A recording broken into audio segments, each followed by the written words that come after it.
దేవునికి మహిమ కలుగును గాక. గొప్ప సాక్ష్యం ఇది ఏనండి. దేవుడు నా పట్ల చేసిన మేలు. నేనైతే ఏమై ఉన్నానో కూడా తెలియదు కానీ ప్రభువా, మరి నేను దేనికి పనికిరాంది అయినా కానీ దేవుడు మరి గొప్ప గొప్ప కార్యాలు నా పట్ల చేస్తుండో. ఈ సాక్ష్యం ఏంటంటే నా యజమానుడి గురించి. ఈ సంవత్సరం జనవరి నెలలో జ్వరం వచ్చింది. అప్పటి నుంచి కూడా తరచుగా వస్తానే ఉంది జ్వరం. 4 రోజులకు, 5 రోజులకు, వారానికి, 10 రోజులకు వస్తుంది. ఒళ్ళు వాయటం ఇట్లా వాసుకుంటా వస్తానే ఉంది. చూపించుకోమంటే పోతానంటుండ కానీ పోవట్లేదు. జ్వరం తగ్గిపోతుంది, మళ్ళీ మెలకుండా ఉంటుండు. అట్లా ఏం జరిగిందంటే మొన్న పోయిన నెల 2-3 తారీఖుల్లో చేనికి పోయినప్పుడు కాలుకి చిన్న పుల్ల పొడుచుకుంది.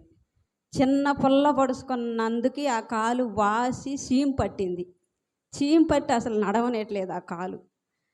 అసలు నాకైతే ఇంక బాధ వేస్తుంది.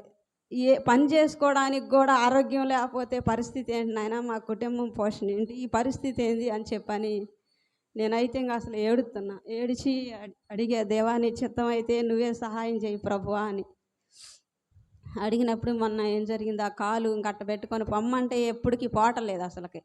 ఆ రోజు నేనే ఉండి వెళ్ళి ఒకసారి నువ్వు మొత్తం బాడీ స్కానింగ్ తీపించుకో, అసలు ఏంటో ప్రాబ్లం చెబుతారు కదా అని చెప్పాను అన్న అని చెప్పంగా పోయిన తర్వాత అక్కడ బాడీ స్కానింగ్ తీపించుకున్న తర్వాత ఆయన ఏం చెప్పిండంటే, నీ 2 కిడ్నీలు ఫెయిల్ అయిపోయినాయి బాబు, ఇక పని చేయవు, నువ్వు ఏదన్నా ఒక అలవాటు ఉంటే ఒకవేళ మానుకోమని చెప్పి ఆ డాక్టర్ గారు చెప్పిందంట. అయితే ఆ విషయం నాకు చెప్పలేదు. ఇంటికి వచ్చిన తర్వాత ఇంకేదో లాగున్నాడు. నాకు అనుమానం వచ్చింది. ఏం చెప్పిండు అంటే, ఏమి లేదులే అన్నాడు. ఇమానుయేలు తీసుకొని పోయి టెస్ట్ చేయించిండు.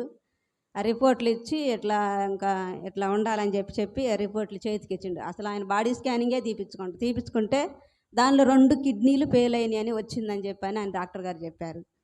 చెప్పిన తర్వాత ఇంకా అవి తీసుకొని వచ్చి ఇమానుయేలు అడిగితే ఏం చెప్పారు, బాబాయ్ చెప్పట్లేదు అంటే 2 కిడ్నీలు ఫెయిల్ అయిపోయినాయని చెప్పిండు. మరి అందుకని ఆయన చెప్పలేకపోతుండో, ఆయన భయపడుతుండో అని అన్నాడు.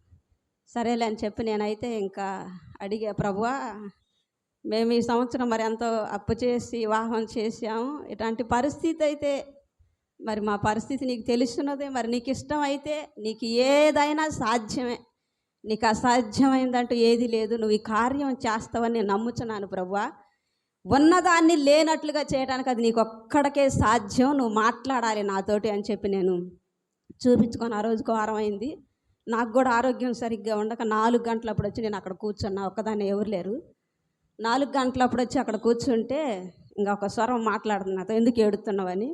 ఇది కదా నా పరిస్థితి అంటే, అప్పుడు మత్తయి సువార్త 9వ అధ్యాయం 9వ వచనం దాకా ఒకసారి చదివి సహాయం చేయండి. మీ బైబిల్ అందరూ చూసుకోండి. మత్తయి సువార్త 9వ అధ్యాయం 9 వచనాల దాకా ఒకసారి చదవండి. అక్కడ ఏముందో వాక్యం, దాంతో దేవుడు నాతో మాట్లాడిండు. నేను ప్రవళికాకు కూడా చెప్పడం జరిగింది. ప్రవళికాకు చెప్పి నేను వాక్యాన్ని 4 గంటలు వచ్చినప్పుడు మర్చిపోయి మళ్ళీ సాయంకాలం ప్రార్థనకు వచ్చినప్పుడు ప్రవళిక కొంచెం నాకు ఈ వాక్యం చదివి పెట్టవా అని అంటే చదివింది. నేను ఆ రోజు కళ్ళజోడు తెచ్చుకోలేదమ్మా, కొంచెం ఈ వాక్యం చదువు అని అన్నాను.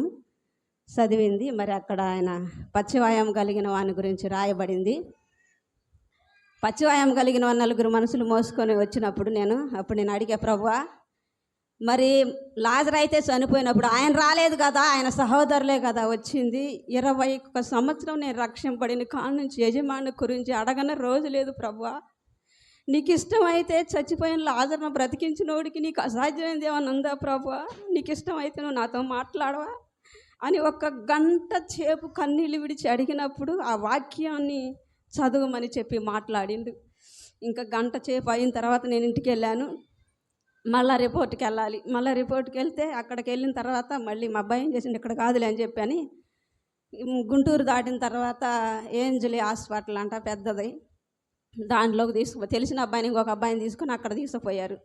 అక్కడ టెస్టులు అన్నీ చేయించారు. మళ్ళీ 3 రోజులు వాయిదా వేశారు. 3 రోజులు ఆడిచి 3 రోజులు ఆగిన తర్వాత రాండి అని చెప్పి అన్నారు.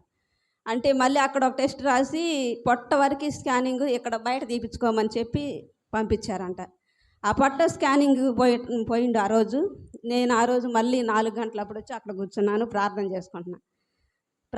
బుధవారం రోజు 4 గంటలప్పుడు కాదు, ఉదయం వచ్చా. బుధవారం 4 రమణ, ఇంకా ఎవరెవరో 4 ఉన్నాం. పాస్టమ్ గారు, ప్రవళిక, రమణ, నేను 4 ఉన్నాం. 4 ఉంటే వాళ్ళతో కూడా ఏకీభవించి వాళ్ళకి చేసిన తర్వాత నేను నా గురించి ప్రత్యేకంగా చేసినప్పుడు అప్పుడు దేవుడు నాకు ఎమ్మటనే సమాధానం ఇచ్చిండు. గొప్ప అద్భుతం ఏం వచ్చిందంటే, ఆయన అక్కడికి వెళ్ళి స్కానింగ్ చేయించుకుంటానికి పోయిండు. అప్పుడు ఆయనలో ఉన్నది ఒక కుక్క లాంటిది చనిపోయి మా ఇంటి ముందు వాకిట్లో పడింది. అది చచ్చిపోయి పడిపోయింది, వాకిట్లో పడింది. నాకు ఎమ్మటనే సమాధానం వచ్చింది. అయితే ఇది కూడా ఏమీ లేదని వచ్చిద్ది అని చెప్పని నేను అనుకున్నా. రాంగాలను అడిగి ఏం చెప్పారంటే, నా పొట్టలో అయితే ఏ ప్రాబ్లం లేదు, అన్నీ బాగుండేవి అని చెప్పి వచ్చింది రిపోర్టు అనడం. సరే, అవి కూడా అన్నీ బాగానే వస్తాయి, దేవుడు ఈ కార్యం చేస్తాడు, నేను నమ్ముతున్నాను, నువ్వు ధైర్యంగా ఉండు అన్న. అయినా కానీ ఆయన సరే ఇంక తింటలేదు, ఏదో ఉందో నాకు బలహీనత అని ఇంక అదే ఆలోచనతో ఉంటుండ. మళ్ళీ 3 రోజులు అయిన తర్వాత మళ్ళీ అక్కడికి హాస్పిటల్కి వెళ్ళి ఎన్ని టెస్టులు అయితే ఉంటాయో, కిడ్నీ, గుండె, లివర్ లేక వాటికి సంబంధించిన ఏవైతే ఉన్నాయో అన్నీ తిరిగి 3 పోయి, మా తమ్ముడు మరి మా ఎమానేలు మరి ఆయన తీసుకొని పోయారు. మళ్ళీ ఇంకొక అబ్బాయి సాగర్ ఎమానేలు ఫ్రెండు, 4 పోయారు.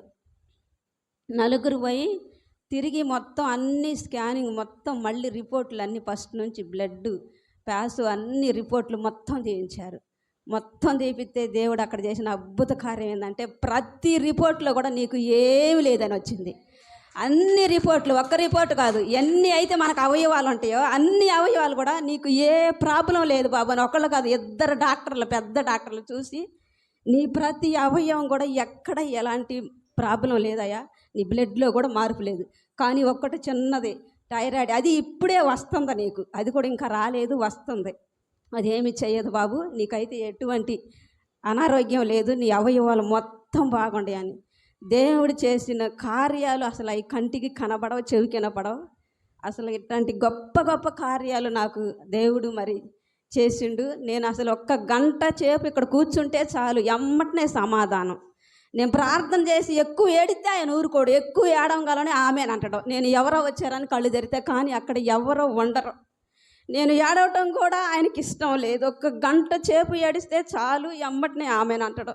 ప్రతి దానికి చిన్నది అడిగినా కానీ వెంటనే దేవుడు నాకు సహాయం చేసి ఈ గొప్ప కార్యం మరి అలా టెస్టులన్నీ చేయించుకోవాలంటే బయటకు వెళ్ళి ₹1,00,000 దాకా అయితే అంట. కానీ ఆడ 3,000 మాత్రమే అయినాయి ఆ టెస్టులు చేయించుకోవడానికి. 3,000తోటే ప్రతి టెస్ట్ కూడా మొత్తం అన్నీ అయిపోయినాయి, అన్నీ ఛార్జీలతోటి మొత్తం కలుపుకొని కూడా ఒక 3,000 మాత్రమే అయినాయి. దేవుడు ఇటువంటి గొప్ప దేవుడు గొప్ప కార్యం చేసి మరి మంచి ఆరోగ్యాన్ని ఇచ్చిండు. అన్ని టెస్టులు కూడా రిపోర్ట్లు మొత్తం కూడా నార్మల్గా వచ్చినాయి. దేవునికి మహిమ కలుగును గాక. దేవుడు నమ్ముట నీ వలన అయితే నమ్మువానికి సమస్తము సాధ్యము. నేను ఆ మాట అడిగా, పచ్చివాయం కలిగిన వాడిని నాకు చూపించినవు కదా ప్రభా, నీ పాపములు క్షమించబడిని అని పచ్చివాయం గలతో చెప్పినప్పుడు వాళ్ళు అంటారు, ఈయన ఎట్లా ఎందుకు చేస్తున్నాడు, మనిషి కుమారుడికి కదా లాగా ఉన్నాడు కదా, మరి దేవుడే కదా పాపాలు క్షమించేది అని చెప్పి అక్కడ వారు అనేక మాటలు సనుగుకుంటారు ఆ మత్తయి సువార్త వాక్యంలో ఉన్నప్పుడు. కానీ విశ్వాసము అని రాయబడింది అక్కడ. నేను దాన్ని పట్టుకున్నా, నువ్వు విశ్వాసము కలిగి అన్నావుగా ప్రభు, నేనైతే నమ్ముతున్నా ఈ కార్యం నువ్వు చేస్తావని. నీ విశ్వాసం కలిగి నీ పరుపెత్తుకొని పొమ్మని చెప్పినాడు. పచ్చివాయం కలిగి లేచి పరుపెత్తుకొని పోయిండు కదా. నేను విశ్వాసంతో 21 సంవత్సరం నుంచి ఆయన కోసం అడగని రోజు లేదు కదా. నీకు ఇష్టం అయితే అంటే మళ్ళీ ఇంకొకటి కూడా నాకు చూపించండు. నా కుడి పక్కన ఆయన కుర్చీ వేసుకొని కూర్చుని, నీళ్లు ఆయనకు దగ్గరగా ఉన్నాయి, అంటే రక్షణ కూడా ఆయనకు దగ్గరగా సిద్ధపరుస్తుండే దేవుడు. ఈ కార్యాలన్నీ చేసిన వాడు ఆ కార్యం కూడా చేస్తుండే, దగ్గరగా ఉన్నాయి. ఆ నీళ్ళని ఆయన తీసుకోకుండా అంటున్నాడు, నన్ను ఇవ్వమంటుండు. మరి ఈ కార్యం కూడా దేవుడు చేస్తాడని నేను నమ్ముతున్నాను. మీ అందరికీ వందనాలు. మా కోసం ప్రార్థన చేయండి. దేవునికి మహిమ కలుగును గాక. మరి దైవజనులకు చెప్పినప్పుడు వారు కూడా మా కోసం, నేను అయితే అందరికి ఎవరు చెప్పలేదు, రాత్రి ప్రార్థనకు వచ్చేవాళ్ళు 4-5 ఉన్నారు ఆ రోజు. మరి దైవజనులకు చెప్పాను, ఆయన కూడా అన్నారు, అమ్మ ఏం కాదు, ధైర్యంగా ఉండు, మంచి రిపోర్ట్లు వస్తాయి, ఏం కాదు, ప్రార్థన చేద్దామని అన్నాడు. మరి ప్రార్థన చేశారు. దేవుడు మహాకృపను బట్టి మరి దేవుడు మా పట్ల ఈ గొప్ప కార్యం చేసిండు. దేవునికి మహిమ కలుగును. ఏ విషయమైనా సరే దేవుడు అడిగితే మాత్రం చేయగలిగిన వాడు, శక్తిమంతుడు. పేదవారికి కష్ట జీవులకి నన్ను చెబుతాను, నిజంగా పేదవాళ్ళకైతే అటువంటి పెద్ద పెద్ద బలహీనతలు అయితే ఆయన అసలు రానియడు. ఎందుకంటే వారి పరిస్థితి ఆయనకు తెలుసు గనక, ఇది చేయలేరు గనక, అనేకమైన ద్రవ్యం కావాలి గనక ఆయన మరి గొప్ప కార్యం చేస్తాడు. మరి మా పట్ల ఈ కార్యం చేసి ఏ ఒక్క ఖర్చు లేకుండా మరి అన్ని టెస్టులు అయిపోయి మరి ఎటువంటి బలహీనత లేదని ప్రతి రిపోర్ట్ తీసుకొచ్చినందుకు దేవునికి మహిమ కలిగినాక మా కోసం ప్రార్థన చేయండి. మీ అందరి కోసం నేను ప్రార్థిస్తాను. దేవుడి సాక్ష్యాన్ని దీవించును గాక. ఆమేన్.